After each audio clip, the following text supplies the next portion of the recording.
ocasionó un mal momento el día 2 de octubre, estás con nosotros. Y ahora, como se dice que lo virtual es lo real, aquí estás. Bienvenido, estamos felices y contentos, y de lo que encuentras es un grupo de amigos, hombres y mujeres. Esta tarde me preguntaba si había jóvenes, si hay jóvenes, que levanten la mano.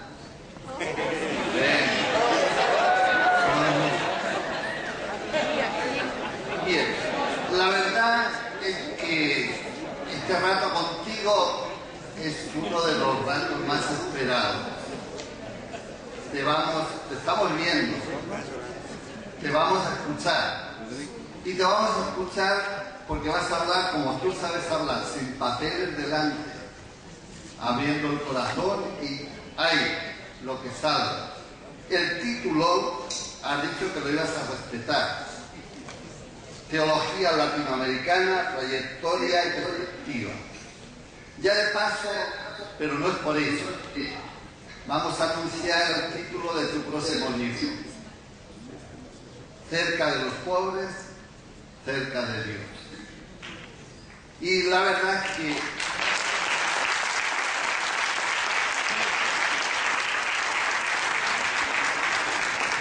no queremos perder ni un minuto más. Te estamos viendo, te vamos a oír y después te vamos a transmitir y compartir algunas preguntas para que dialoguemos. Bienvenido y somos todos oídos. Gracias, Gustavo. Queridas amigas y amigos, no hay nada más accidental que un accidente. Eso es lo que no me ha permitido estar con ustedes, gozar de su compañía, aprender de sus reflexiones, y lo que ciertamente hubiera deseado más.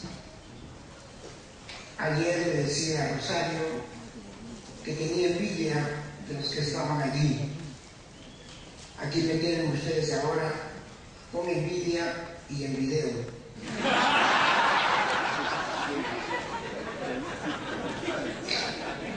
Quisiera comenzar por hacer un recuerdo agradecido a Sergio Torres, que tampoco ha podido asistir.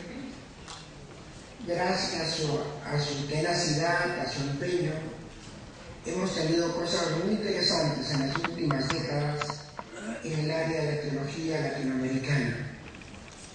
Le debemos mucho. Personalmente, mi deuda es también muy grande y la amistad con él muy vieja, data del año 50.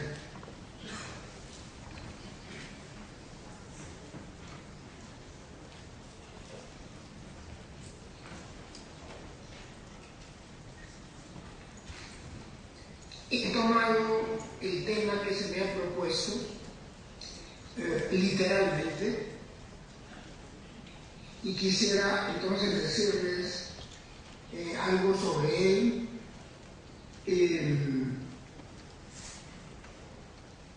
Sin embargo,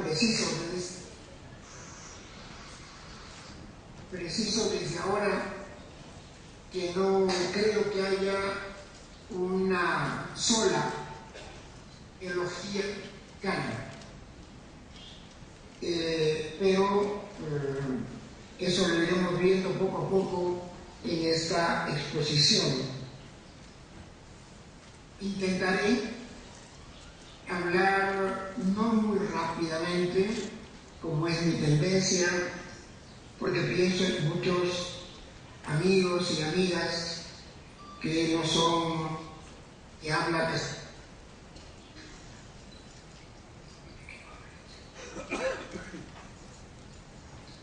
Quisiera decir tres puntos.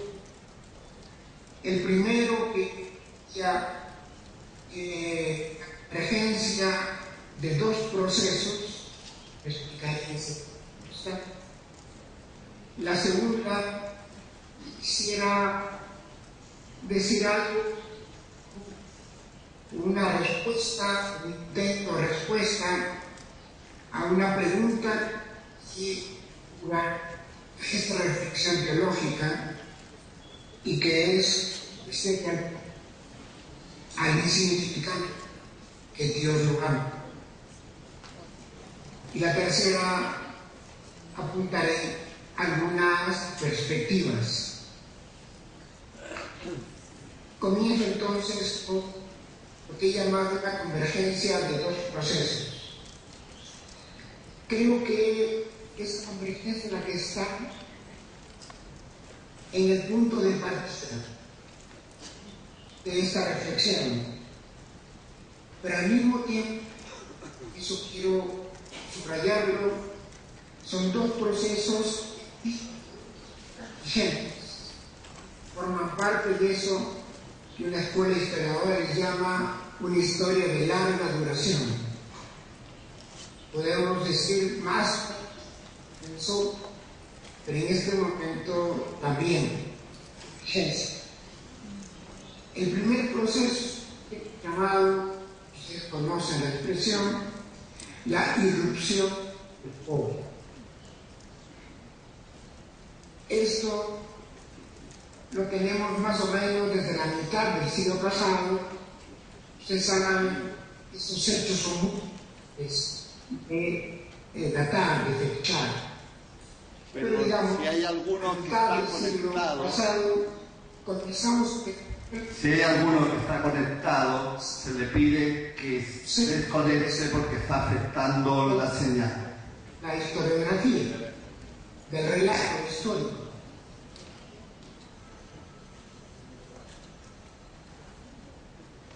Tenemos, por ejemplo, a nivel del planeta, a nivel del conjunto de la humanidad, la descolonización de países africanos,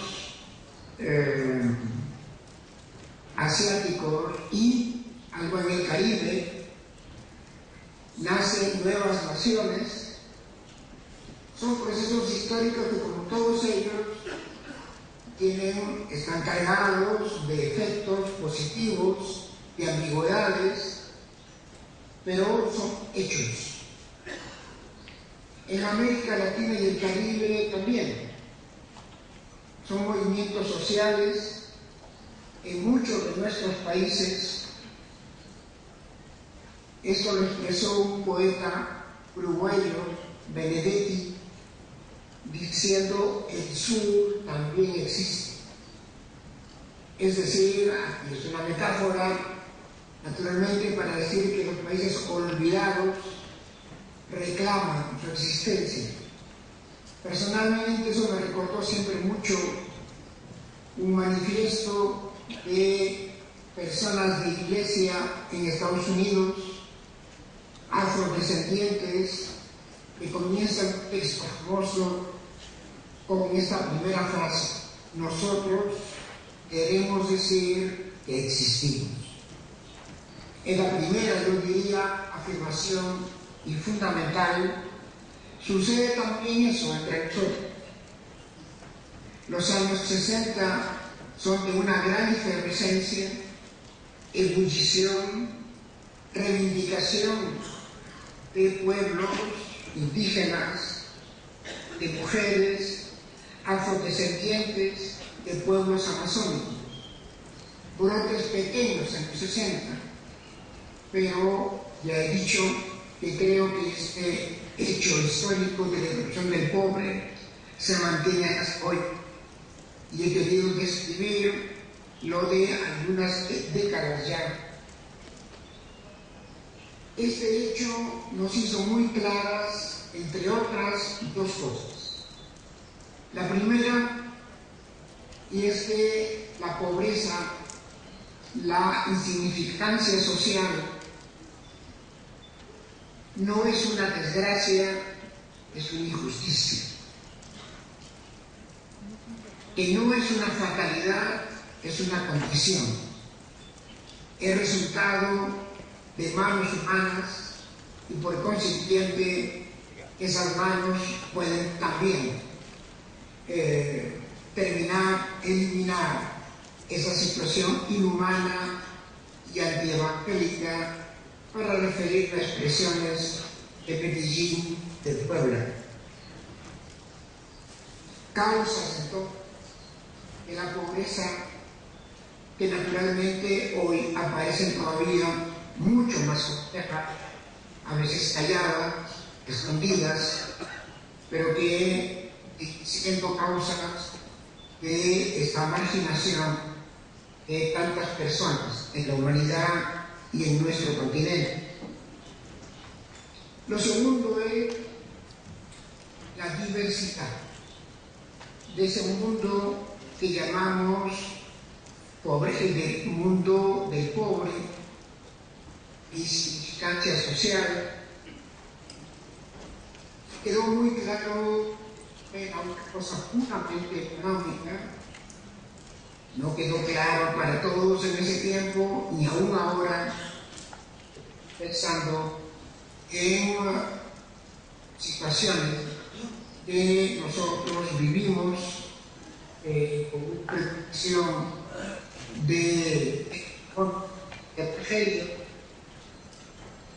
Por eso es que realmente aplicamos términos como el de insignificante. Está claro que no hay nadie insignificante. Para Dios sí los hay en nuestras sociedades. El otro término era el de no persona, y podría repetir lo que acabo de decir respecto al insignificante. Con esos términos que vamos a abarcar lo que era común a esa diversidad que acabo de mencionar, porque en efecto las personas pueden ser insignificantes por razones económicas, pero también culturales, raciales, de género, religiosas, de opciones en la vida.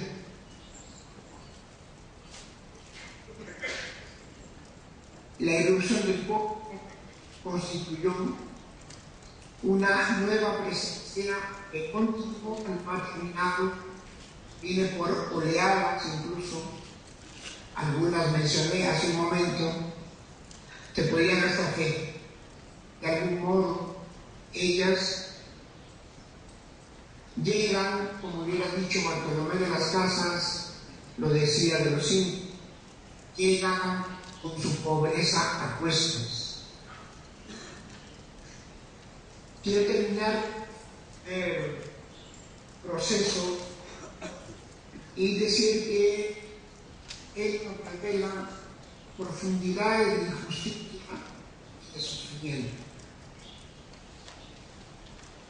Claro, injusticia y sufrimiento están enteramente vivos, pero es bueno decir, porque esta nueva presencia de los insignificantes, de los pobres, nos hizo ver culturas profundas en la vida de esas personas ordenadas, que no solamente son sujetos sociales y eventualmente políticos, sino seres humanos que tienen derecho a la felicidad.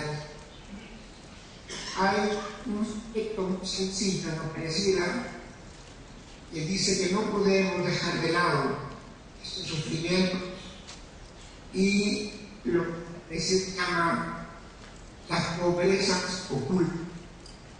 Todos aquellos que hemos contacto con algunos pobres sabemos en efecto que hay muchas pobrezas ocultas. Vale para todos, pero tal vez en particular del mundo pobre, marginado, y hasta a veces se avergonzaban o se avergüenzan de hablar de ciertas miserias domésticas y otras.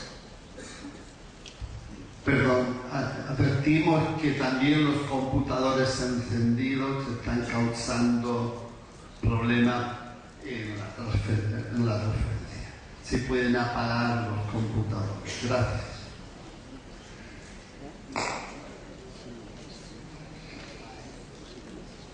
Sigo concluyendo sobre el proceso que he llamado irrupción del pobre, para decir que esa irrupción motivó muchos compromisos de cristianos con los proyectos humanizadores y liberadores que comenzaron a plantearse también, y es a través de esos compromisos y esas solidaridades que costaron caro a muchos de ellos, que debemos un mejor conocimiento de lo que este proceso significó. Nos hizo también, y nos sigue haciendo, muy atentos a la dimensión social, política, de vida en sociedad de los pobres, y nos hizo también recurrir a las ciencias sociales, a las diversas ciencias sociales, para conocer mejor esa realidad, causa de pobreza, diversidad de ella. Todo eso constituye un proceso, constituye un proceso. El segundo proceso es más bien de un proceso al interior de la Iglesia, un movimiento eclesial provocado por el acontecimiento conciliar, de que se ha hablado y se seguirá hablando en este Congreso. Quisiera precisar lo que entiendo por acontecimiento conciliar. Entiendo el testimonio de Juan 23, sus ideas, sus intuiciones, que no se agotan en el concilio. Giuseppe Alberigo, historiador del concilio, escribió una oportunidad leyendo textos de Juan 23. Uno tiene la impresión que el futuro de la Iglesia y no del pasado. Entiendo naturalmente el concilio, sus textos, su ambiente, y también la conferencia de Medellín. Desde un punto de vista latinoamericano, creo que no es forzado incluirla en el acontecimiento conciliar. Medellín fue la primera y, en cierto modo, la única recepción continental de Vaticano II. Una recepción creativa, se ha dicho muchas veces. El tema que lo recuerdan fue ver la realidad de América Latina a la luz de Vaticano II, y creo que también fue una lectura de Vaticano II a la luz de la realidad latinoamericana y caribeña. Destaquemos unos 5 puntos del proceso llamado eclesial. Realmente es histórico, cubre muchas gentes y muchas personas. Lo primero que habría que recordar es la famosa frase de Juan 23 acerca de la Iglesia de los pobres. Para ser el más completo, digamos, la frase es la Iglesia de todos, y especialmente la Iglesia de los pobres. Pronunció, es un radio mensaje, lo pronunció un mes antes, exactamente un mes antes, 11 de septiembre, del comienzo de la primera sesión conciliar. No fue un completo al inicio. Sin embargo, en la etapa final, los días finales de la primera sesión, un gran amigo de él, el cardenal de Victoria, retomó el tema y lo planteó de esta manera.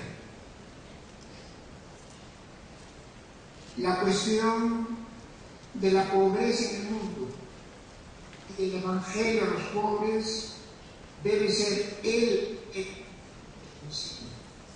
Y subrayó, no un tema.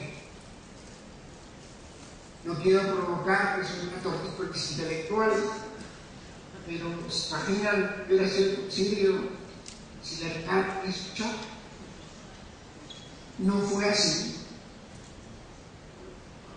Podemos comprenderlo, digamos, de alguna manera, porque había otros temas que estaban sobre todo presentes en los obispos, que formaban parte del concilio, y en los expertos también.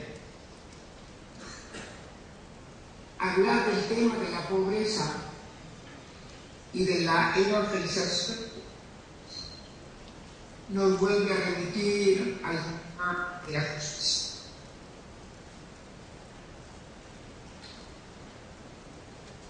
El asunto de los pobres no fue recogido en Vaticano II, pero marcó el acontecimiento conciliar. La Iglesia de los pobres como un signo del reino, signo y sacramento, es el concilio de la unión con Dios y de la unidad de todo el género humano. La Iglesia de los pobres aparecía, creo, en ese episodio. Un segundo punto, estoy recorriendo algunos puntos básicos de lo que he llamado un segundo proceso, es naturalmente la perspectiva de los signos de los tiempos. Viene de Juan 23 y para el efecto él citó el texto de Mateo 16, 2, 3. Debemos saber discernir los signos de los tiempos. Pues bien, bastantes, ¿no? Algunos especialistas dijeron que esos versículos de Mateo no están en los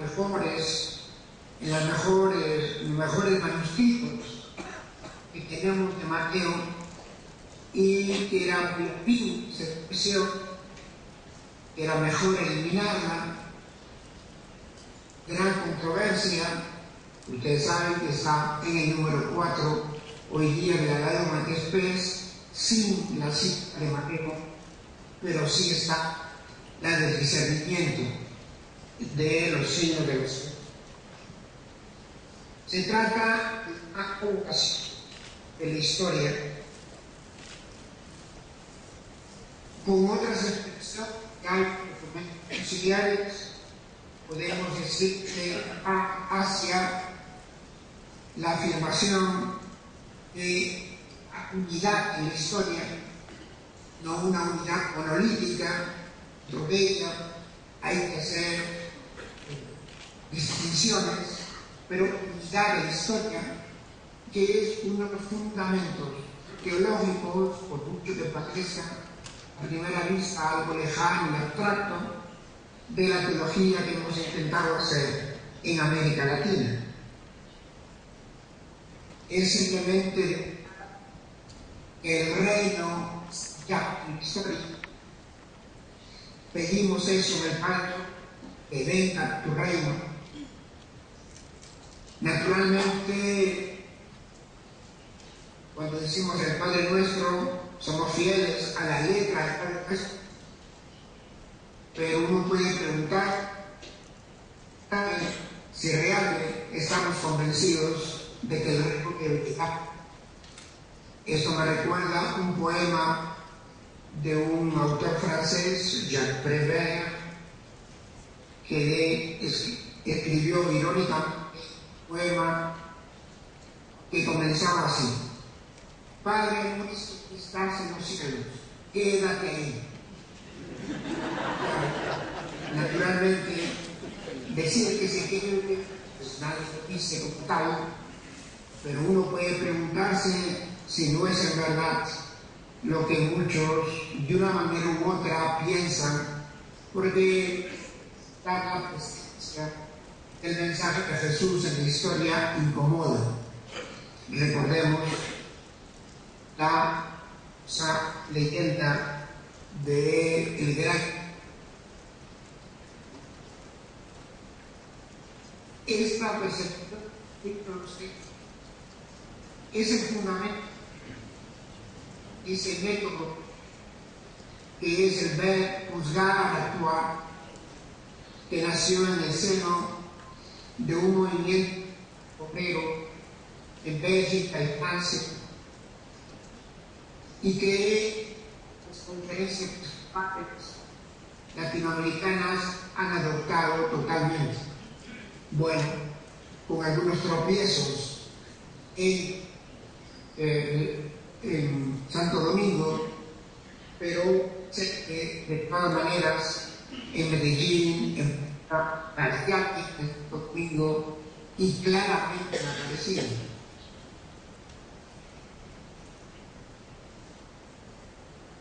Pero que está también en la Gaudium et Spes, la introducción de la Gaudium et Spes, la acción del mundo en esta iglesia. Luego viene lo que en el esquema que acabo de recordar sería el juzgar, el aspecto teológico, y se confronta con esa realidad. Y hay una parte final que se refiere más bien a la acción, a lo que se deduce de los dos pasos anteriores. Siempre fue una cosa discutida, antes de Aparecida también, y sin embargo permaneció, está allí, estamos con ella. Un tercer punto para recordar, estoy tomando una perspectiva latinoamericana para hablar de la teología que hace entre nosotros, es la escritura. El concilio en Dei Verbum nos habla de la escritura como el alma de la teología. No hay que ser demasiado saborí para no pensar entonces que una teología bíblica es una teología sin alma. Al mismo tiempo, el concilio insistió en algo que pensaron antes. Muchas cosas del concilio comenzaron en las décadas anteriores, claro está. La bíblica que terminó con especial de propiedad privada casi del mundo clerical, y nos ayudó a profundizar en el significado bíblico de la pobreza. Por favor, los computadores, miren lo que hacen. La noción del pueblo de Dios no se parte desde arriba. Segundo capítulo de la Lumen Gentium, después del misterio, y ese lugar realmente, algunos dirán, se han dado pasos atrás, es verdad, pero nadie nos quita que está en el concilio. Basta con ver dentro del concilio y lo encontrar. Aquí está. Conserva todo su sentido y todo su valor. El quinto y último es el que pierde el documento. Hay una presencia de observadores en el concilio que trabajaron afanosamente y en muchos concilios,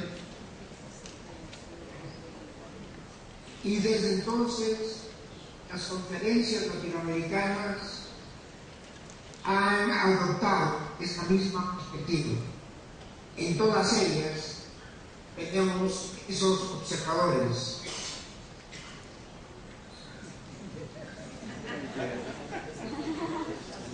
Creo que esta idea de las conferencias que viene del Vaticano es también muy importante. No pretendo que sea la última palabra y que responda a todo, pero parece que es una afirmación interesante.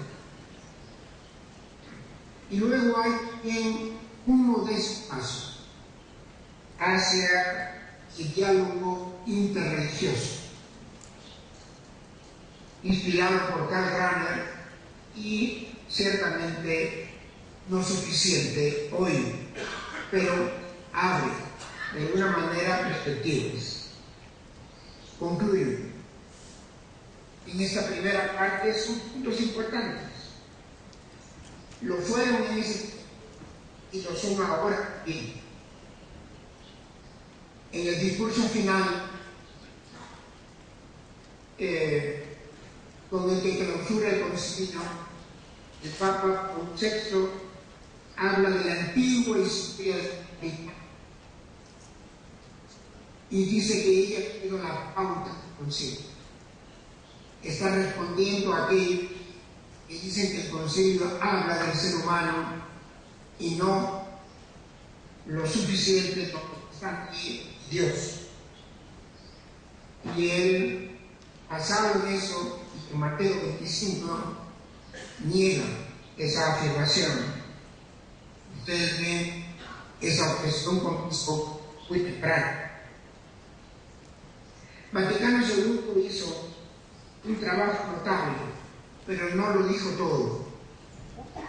Si ustedes me permiten una pequeña anécdota personal, tuve ocasión de estar en la cuarta sesión del concilio, colaborando con algunas personas conocidas.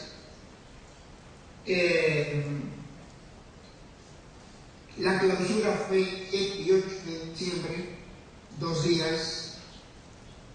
Mi pequeña colaboración me mereció, sin embargo, algunas entradas, una de color rojo y otra de color verde. Lo digo porque todavía tengo esas entradas a la plaza de San Pedro para presenciar la clausura. Sinceramente, mi lado estudiante en Europa, Bélgica y Francia, no habían pasado muchos años de esos estudios. Me encontré en esa cuarta sesión, claro está, profesores y amigos, pues me era muy grata, pero había en ellos una euforia, una felicidad tal que de alguna manera yo, no sé por qué, tenía sentimientos, no compartía totalmente. Sentía que no había mucho. En realidad me equivoqué, sí había. Sentía que no había mucho sobre mi propio continente, sobre el mundo de la pobreza en América Latina. Eso es lo que le llaman a veces sentimientos mezclados. No puedo decir de ninguna manera rechazo a las grandes afirmaciones del concilio, que va de ninguna manera. Además, era la teología que había tenido ya, pero simultáneamente una pequeña nota de insatisfacción. Paso a mi segunda.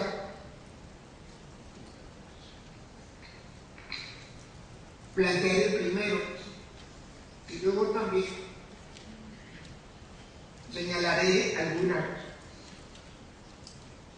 Vaticano se abrió puertas, muchas puertas, pero al mismo tiempo esa apertura significa que hay que entrar por ellos, que hay que pasar al encuentro y que esas puertas están. La realidad gana sí a eso. Es aquí donde se presenta entre la inducción pobre y las puertas abiertas del concilio, lo que llamamos este proceso a partir del acontecimiento posterior. Ambas motivaciones, la de la realidad de América Latina, la pobreza, la injusticia, el mito, las puertas abiertas del concilio motivaron experiencias y reflexiones en los años conciliares y así llegaron más tarde a Medellín. Esas experiencias y reflexiones de muchas personas, de comunidades cristianas, de quienes tenían también como parte de su tarea la reflexión teológica. Y eso ha continuado hoy. Este encuentro que relato de alguna manera continúa. Esa relación entre una realidad histórica llena de riquezas, de valores, también de penas, de sufrimientos y una perspectiva de una iglesia en esa realidad, una sola historia, llevó a una búsqueda. Nos la planteamos a partir de la pregunta que ya señalé como tema de esta segunda parte. ¿Cómo decir el Jehová? ¿Cómo hablar del Dios de la vida en una realidad marcada por la muerte? ¿Qué lenguaje emplear para decir a los que no son considerados personas que son hijas e hijos de Dios?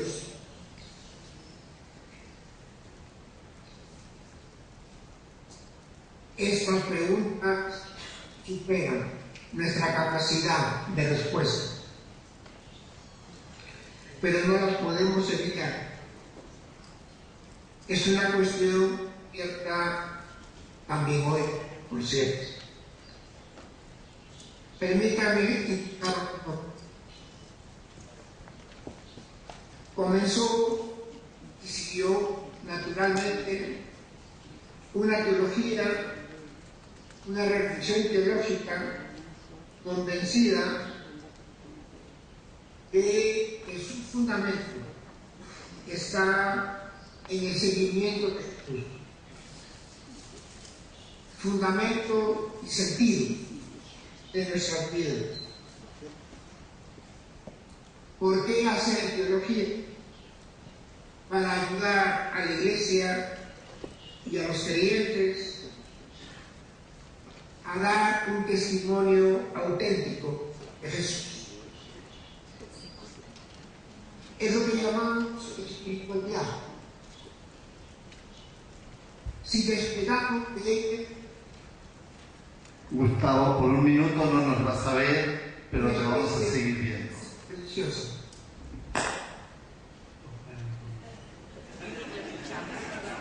Pero te escuchamos. Te escuchamos, ¿eh? Adelante. Bien, continúo.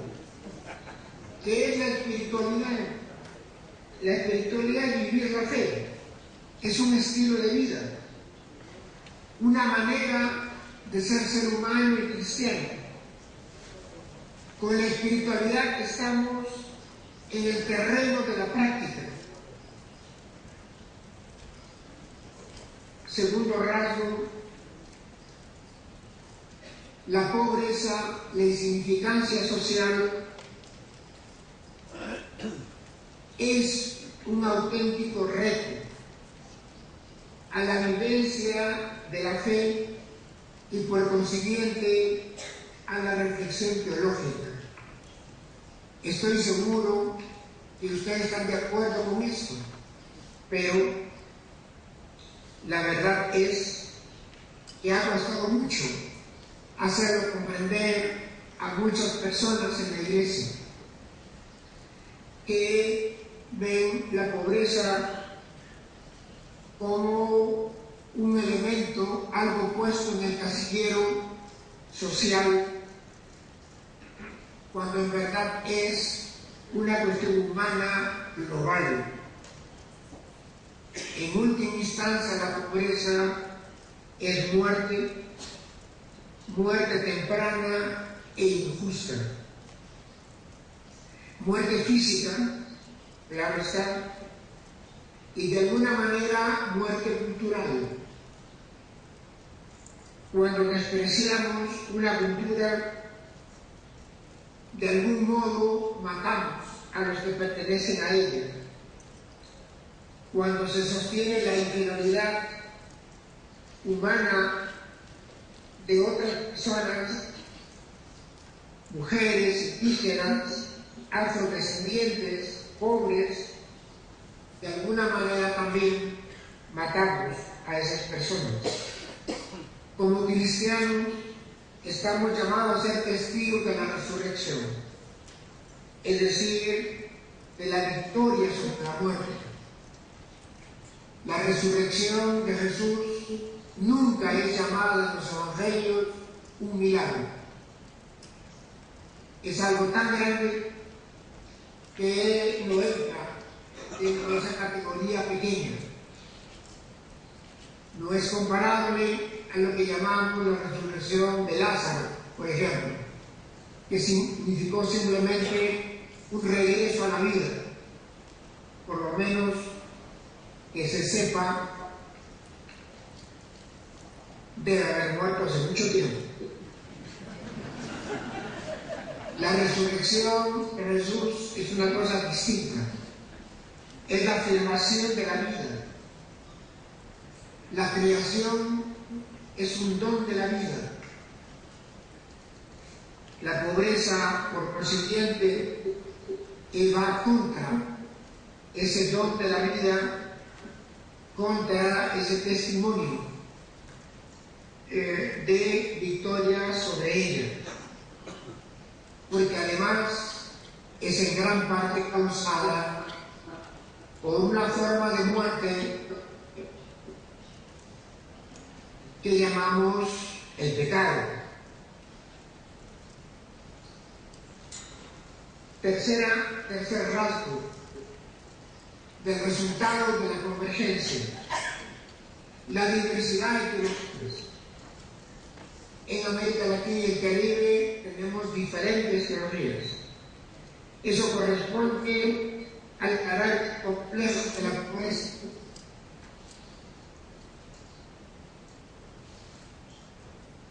El enunciado de esa diversidad se encuentra desde un inicio en esta reflexión, pero era necesario profundizarlo. Y eso ha sido hecho en estas últimas décadas. Eso ha dado lugar a la teología indígena, femenina, afrodescendiente, al interior de las cuales también hay cierta pluralidad.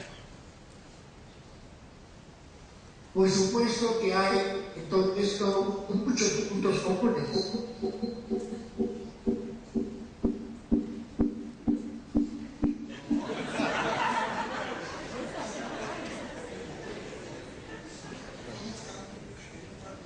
Muchos puntos comunes en estos diferentes caminos teológicos, que además tienen sus acentos propios, tienen sus propios puntos también, otras historias e igualmente otros sentimientos. El diálogo entre estas diferentes líneas teológicas que tenemos en el continente es muy importante,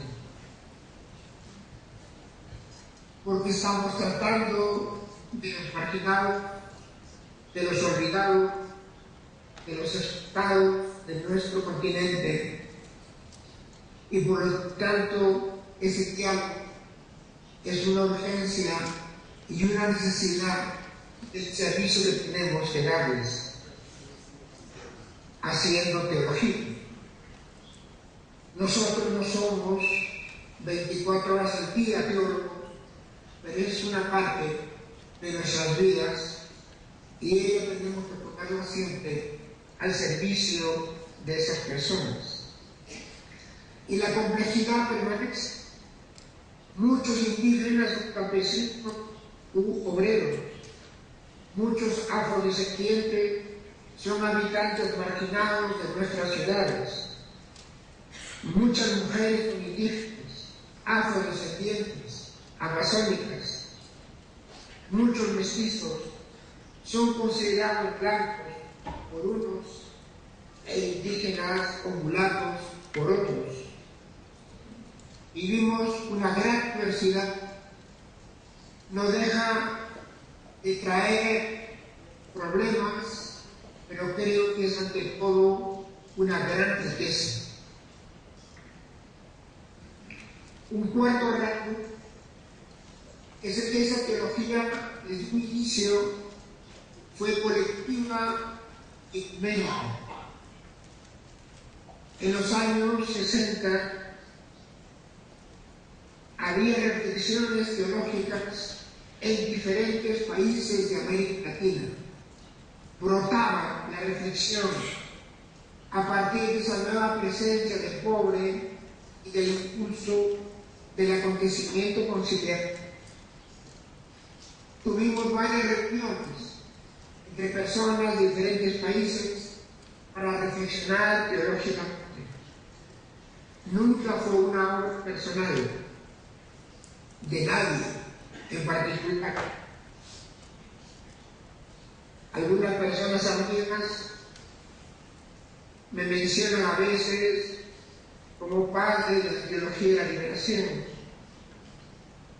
Bueno, mi convicción, fuera de que las paternidades son siempre muy difíciles de tocar, en todo caso hay un ADN teológico, pero si me permiten, podría hacer un aporte. Creo que esa acción estaba en el conjunto del continente,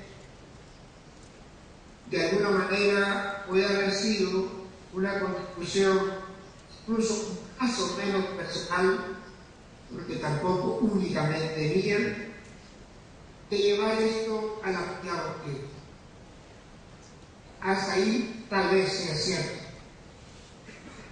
Creo que esta manera colectiva de haber trabajado en la reflexión en esos años y hoy día continuarla con toda la diversificación y riqueza que hoy tenemos es propio de esta reflexión. Y en la misma línea podría decir que esta teología fue ecuménica desde el comienzo. En la misma primera generación ya de esta reflexión teológica, el aporte de teólogos evangélicos fue muy grande y hoy sigue siendo. He visto nombres en el programa, sí, que algunas y algunos de ellos están aquí. Y no solamente se trata de un diálogo con teologías que vienen de otro lado, sino que dentro del mismo movimiento de esta teologías que hacemos en América Latina, estamos cristianos de diferentes confesiones. El último rasgo que quisiera recordar, de todo esto es un recuerdo, es que esta teología ha intentado definirse como reflexión crítica sobre la práctica a la luz de la fe. Reflexión crítica, lo que quiere decir que somos conscientes de la necesidad, no siempre será un hecho, pero conscientes de la necesidad de un rigor en el pensamiento y en la reflexión.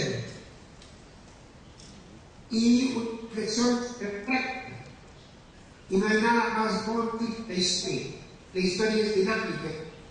Es un tipo de teología que acompaña el movimiento, de alguna manera, el dinamismo de la realidad.